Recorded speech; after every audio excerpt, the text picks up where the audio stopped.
Hey everybody, my name is Bartholow and I'd like to welcome you to this video. I wanted to tell you about an exciting project that I've just completed. It's about to hit the market on September 18th. It is my debut full-length CD entitled Something We All Wish We Knew. I'm very pumped about this, and so I wanted to give you a little insight on how it came about and all that kind of stuff. So I hope you enjoy this video, and I hope that you will purchase the album.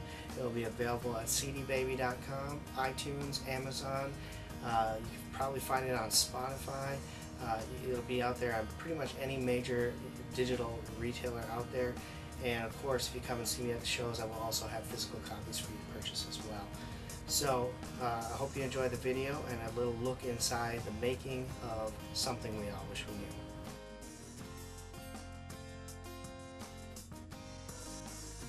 I decided to put together this album. Really, it's something I always wanted to do. I've always wanted to put together a full-length album way back since high school, and of course it took a long break between being in a band in high school and then starting up as a musician again after my first son was born almost 5 years ago. I put it together to just start writing again, and I wrote a bunch of stuff, and 7 of those songs became my first EP, Six Pack and a Bottle of Life. And during that process I had a couple other songs that I had done that didn't quite fit the theme that I was going with on the Six Pack, so I held them over and I decided to build off of those. And really I just knew that it was something I wanted to do, was to put together a full-length CD now. I had already put out my 7-song EP. I thought that was great, but I wanted to put together a full CD. Originally I was aiming to put out 15 songs about. I ended up with 12, so I'm pretty happy with that. And I hope you are too. But that was always in my mind, to put out a full-length album, and I think you'll agree that it's pretty awesome.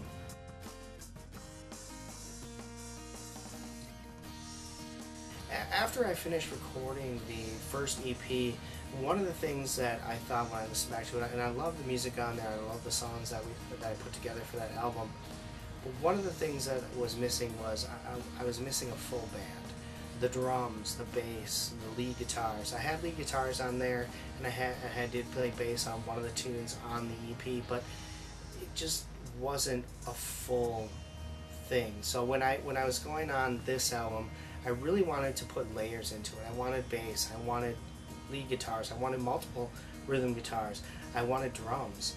And it just so happened to work out that my cousin's a drummer, and one of my best friends is a guitar player who can play lead guitar, and one of my other great friends was helping out with bass tracks and stuff. So really, it just aligned really well during the making of this album, that I got these people who were able to not only record the tracks for this, but were willing to help put it together. And so that's why we did a full band, and it's definitely worth it to have the full band. It really transforms the songs and brings them to life, more so than just having me on acoustic guitar would do.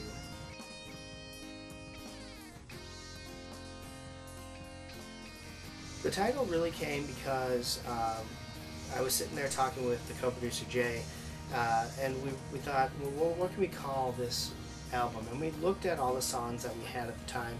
I think there were probably 9 or 10 songs that were completed at the time, or at least written at the time of the thing. And one of the things we looked at was, is a song, one of the song titles, good enough? And we looked at all the song titles, and really nothing stood out as an album title.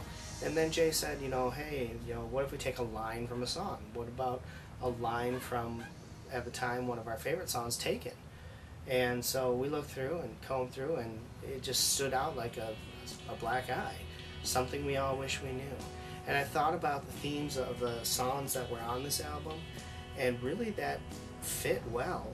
Something We All Wish We Knew.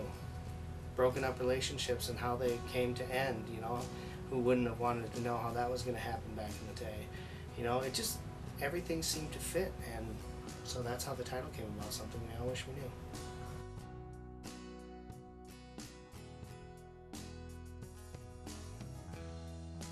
Well, as I mentioned before, I really started writing this album during the writing sessions for the Six Pack and a Bottle of Life EP. two of the songs that are on this album, Happy Now and One More Try, were actually fully written back in the same time frame as doing the EP. So I started really at the same time as I was recording the EP and decided that those two didn't really fit with all the other songs on the album and really didn't capture the album or the EP title at the time. And so I went ahead and said I'll save those for the next one. And really since then I've been writing a couple songs here and there the whole time. So it's been a year-long process of really writing, recording, re-recording, rewriting, getting everything right. And so it was really fun to do. And sometimes creativity hits you in ways and at times that you just cannot explain, and that's kind of how I went with it. If I look back at the songs that I wrote for this album and I look at when I wrote the songs, it's quite funny how a lot or little happens at once. A lot of the songs, there'll be 2-3 songs written in the same month. Then there'll be like a 3-month break, and then another 2 or 3 songs will be written. Then another song the next month, and then a break, and another 2 or 3 songs will be written after that. So it's kind of cool how the writing process works. It's just really when it comes to you and the inspiration as it hits.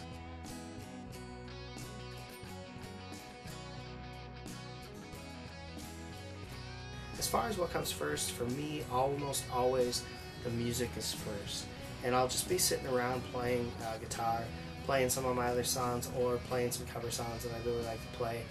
Just fooling around on the guitar while my kids are playing, and something will hit, and I'll think, oh, that's kind of neat. And what I'll usually do is I'll grab my phone, and I'll put the voice recorder on there, and I'll record kind of what I had in mind, or I'll flesh it out that way. And then usually what I'll do is I'll send that to my co-producer Jay and say, hey, how's it sound to you? Is it anything worth using? And then gradually I'll build a song from there. And a lot of times when I'm just fooling around, I'll have both the verse lines and the chorus, verse and the chorus riffs already written at the same time, and then just fleshing out how long do I want the verses to go, how long do I want the chorus to be, and is there going to be a bridge or no bridge? Solos, is there going to be a solo in the song, and how long is that solo going to be? That's how I write it out, and then after that's all said and done is when I usually come back to it and start writing the lyrics. So it's almost always music, then lyrics for me.